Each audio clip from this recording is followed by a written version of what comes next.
최근 새만금 잼버리를 위해 만든 부안 직소천 수상과정 활동장 일부 시설이 철거 예정입니다. 부안군은 해당 시설이 임시로 운영될 수 있다는 걸 알면서도 수십억 원의 예상을 들여 조성한 것으로 드러났습니다.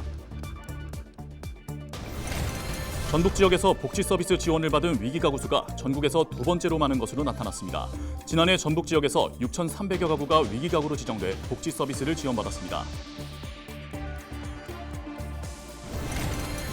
진보당 강성희 국회의원이 전액 삭감된 지역화폐 예산의 복원을 촉구했습니다.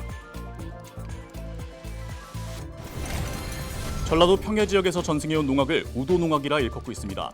우도농악의 발상지로 알려진 정읍에서 전통음악을 지키고 우수성을 알리기 위한 행사가 진행되고 있습니다.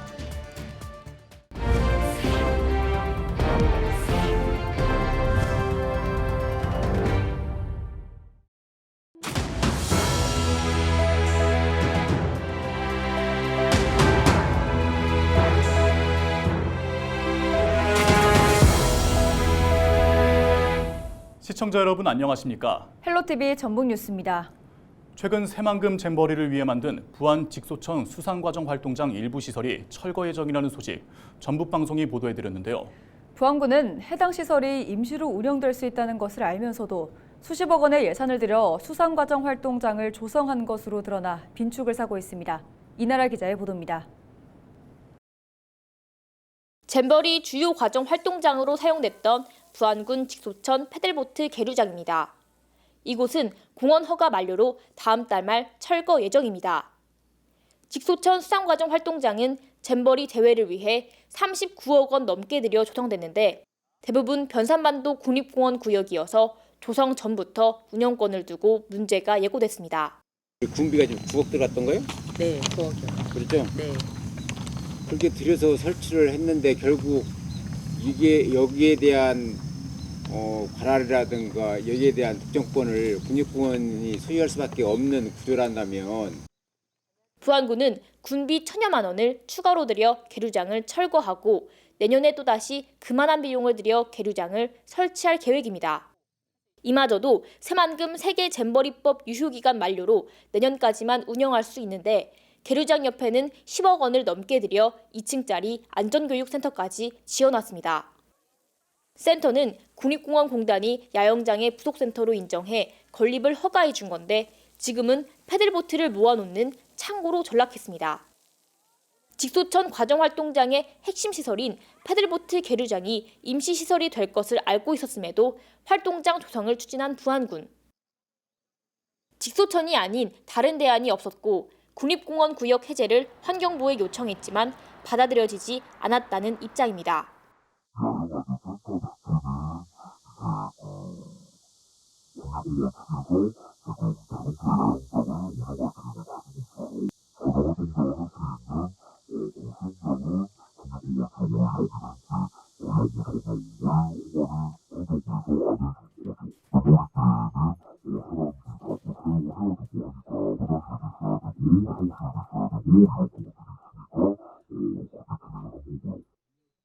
활동장 운영에 대한 문제가 예견됐었지만 일단 만들고 보자는 부안군.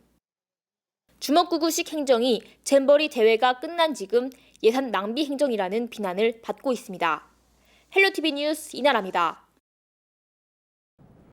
진보당 강성희 국회의원이 전액 삭감된 지역화폐 예산의 복원을 촉구했습니다. 강 의원은 26일 전북도의회에서 기자회견을 갖고 소상공인 보호 취지로 도입된 지역화폐 예산이 전액 삭감됐다며 지역화폐의 국비 지원액을 즉각 복원하라고 요구했습니다. 지역화폐 사업 예산은 지난 2021년 1조 2,500여억 원, 2022년 7,053억 원이었으나 지난해 정부가 바뀐 뒤 전액 삭감 편성됐습니다. 전북 지역에서 복지 서비스 지원을 받은 가구 수가 전국에서 두 번째로 많은 것으로 나타났습니다. 보건복지부 조사 결과 지난해 지자체가 위기가구로 발굴해 1개월 이상 복지 서비스를 지원한 가구는 전북 지역은 모두 6,300여 가구였습니다. 지난해 전국에서 긴급 복지 서비스 등을 제공받은 위기가구는 모두 6만 100여 가구였고 경기도가 13,300여 가구로 전체 가구의 22.2%를 차지했습니다. 이어 전북이 10.5%에 달해 전국에서 두 번째로 많은 위기가구가 지원받은 것으로 집계됐습니다. 위기가구로 선별된 가구는 사회보장기본법에 따라 현금과 현물, 서비스 관련 이용권을 지원받습니다. 전라도 평야 지역에서 전승해온 농악을 우도농악이라 일컫는데요. 이 우도농악의 발산지로 알려진 정읍에서 자칫 대중의 관심에서 멀어질 수 있는 지역의 문화유산을 지키고 또 우수성을 알리기 위해 안간힘을 쓰고 있다고 합니다. 정명기 기자가 찾아가 봤습니다.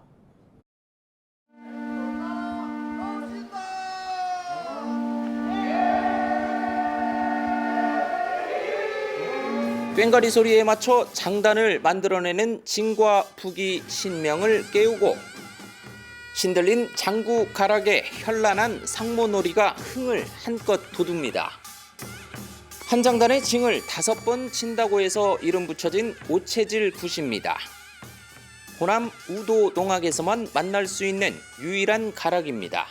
우도농악은 가락이 좀 느리고 부드럽고 다양하고 뭐 이런 특색이 있고 풍물패가 마치 멍석을 말듯이 감아 들어가고 신명나는 장단에 맞춰 다시 풀어나옵니다. 동서남북 그리고 중앙까지 5방향으로 진을 만들었다가 푸는 이른바 오방진 굿입니다. 정읍, 김제와 같은 전라도 평야 지역에서 전승되는 우도 농악입니다. 대한민국의 가락이라고 할 수 있는 덩실대는 춤의 그 원리라고 할 수 있는 게 호남 우도농악에 있는 가락입니다. 우도농악의 발상지로 꼽히는 정읍은 1990년대 전수관을 세웠고 단원을 모집해 연습에 구슬땀을 흘리고 있습니다. 구궁궁 뛰었다 구이 울려 무예로 쏟아 그냥 이렇게 뛰지 말고 우선 지역민이 쉽게 접근해 즐길 수 있도록 상설 공연을 선보이고 직접 체험해 볼 수 있는 기회도 제공하고 있습니다. 전통을 기반으로 현대적 감각을 입힌 공연까지 올해만 50회 이상의 공연을 선보일 계획입니다. 코로나19로 주춤했던 국내외 교류 공연의 장도 다시 넓혀가고 있습니다. 정읍시는 시민의 문화 향유 기회를 늘리는 한편 정읍의 우도농악을 전 세계에 알리는 데 아낌없이 지원할 방침입니다. 그간 해외 공연을 이어오며 세계에 정읍농악의 아름다움을 알리고 있습니다.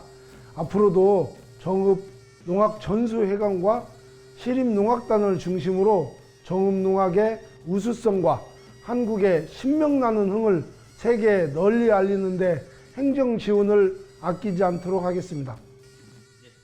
한국의 대표적 문화유산인 농악이 유네스코 인류무형유산으로 등재된 지도 언 10년.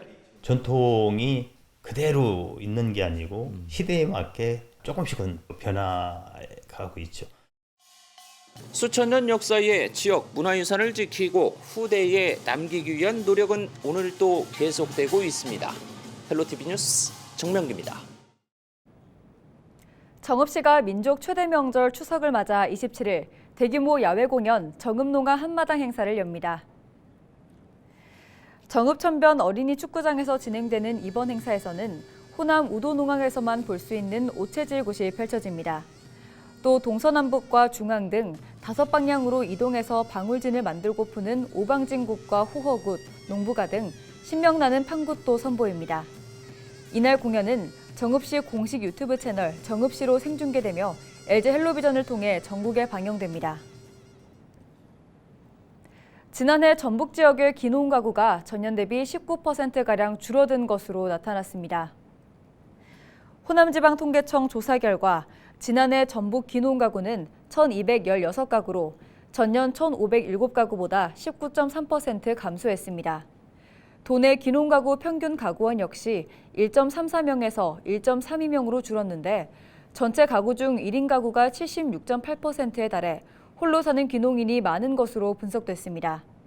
또 전북 내 이동한 귀농인이 43.4%에 달해 귀농을 통한 인구 유입이 전북 지역은 상대적으로 약한 것으로 파악됐습니다.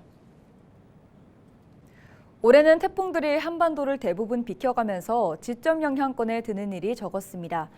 지난 8월 태풍 카눈 이후 아직까지 우리나라에 상륙한 태풍은 없었는데요. 10월에 태풍이 발생할 가능성은 아직 남아 있습니다. 이건성 기자가 지난 통계를 살펴봤습니다.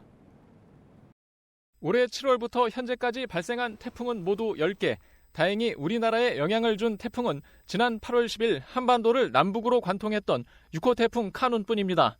태풍 카눈 이후 7개의 태풍이 발생했지만 대부분 중국과 일본 해상으로 빠져나갔습니다. 지난해에는 7월부터 9월 사이 5개의 태풍이 우리나라에 영향을 미쳤습니다. 7월에는 3개의 태풍이 영향을 미쳤고 8월과 9월에도 각각 1개의 태풍이 우리나라에 직간접적인 영향을 미쳤습니다. 지난해 9월 경남 지역에 상륙했던 11호 태풍 흰남노는 우리나라 상륙 태풍 피해 중 4번째로 큰 피해를 남기기도 했습니다. 사망자만 14명이었고 재산 피해 규모도 1조 7천억 원이 넘었습니다. 올해 10월 이후 우리나라에는 태풍이 또 얼마나 영향을 미칠까? 통계적으로 보면 우리나라에 태풍이 상륙할 가능성은 10월부터 크게 줄어듭니다.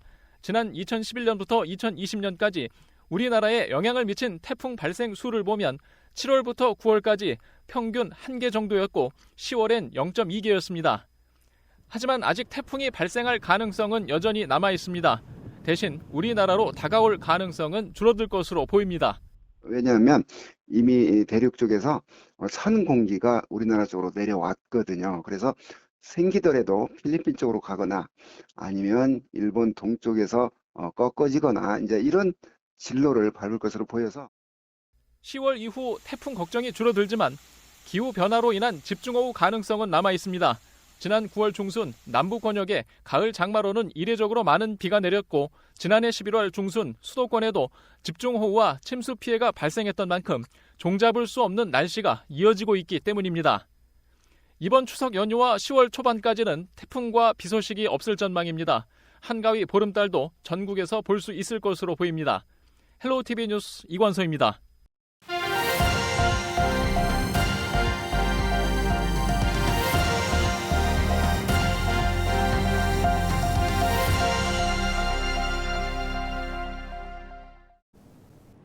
지역 소멸을 막아라 케이블TV 공동기획보도 순서입니다.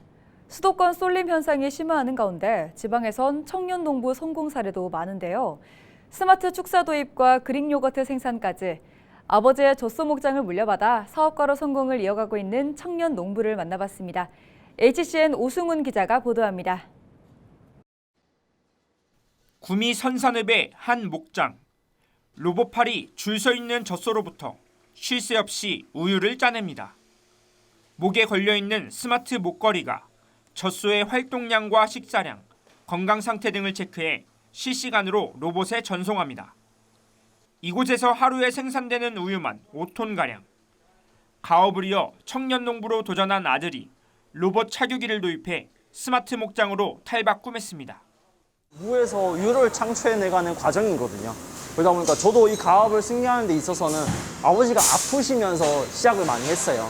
아버지가 아프시니까 제가 조금이라도 더 도와드리고자 그리고 이 사업이 조금이라도 더 나아지고자 일을 시작하고 아이디어를 내고 성장을 해왔기 때문에 38년 전 아버지가 송아지 2마리로 시작한 목장은 어느덧 280마리의 젖소를 키우는 대규모 목장으로 성장했습니다. 조 씨는 우유 생산에 그치지 않고 요거트와 치즈 가공 기술을 배워와 직접 공장을 차렸습니다. 마시는 요거트와 그릭 요거트 등 당일 생산한 우유만 활용해 유제품을 만드는 등 품질에서 차별화된 전략을 내세운 게 청년 농부의 성공 비결이 됐습니다. 그러면 소비자한테 조금 더 프리미엄으로 다가가보자 해서 저희는 제 유업체랑 다르게 당일 생산된 거 당일 만들고 있고 또 다른 식품 첨가물을 일체 넣지 않고 자연에 있는 그대로를 한번 만들어보자. 청년 농부의 성공 사례가 각광받으면서 지자체에서도 지원책 마련에 나선 상황. 국책사업 유치를 통해 귀농한 청년들에게 지원금이나 인프라 지원 혜택을 늘리겠다는 겁니다.